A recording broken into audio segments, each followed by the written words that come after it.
Maybe that they weren't ever meaning to do harm.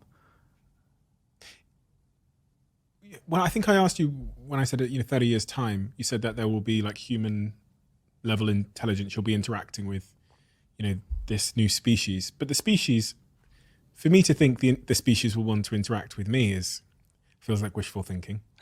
Because what will I be to them? Like I've got a French bulldog, Pablo.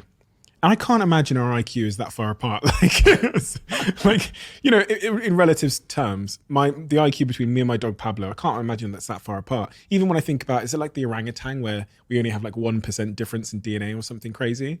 And yet they throw their poop around and I'm sat here broadcasting around the world. There's quite a difference in that 1%, And then I think about this new species where, as you write in your book in chapter 4, there seems to be no upper limit to AI's potential intelligence.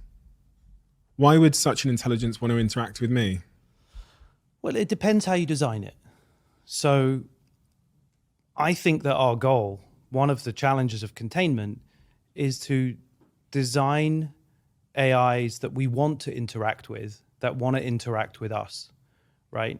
If you set an objective function for an AI, a goal for an AI by its design, which, inherently disregards or disrespects you as a human and your goals, then it's going to wander off and do a lot of strange things. What if it has kids and the kids are, you know what I mean? What if it replicates in a way where, because I've heard this conversation around, like, it depends how we design it.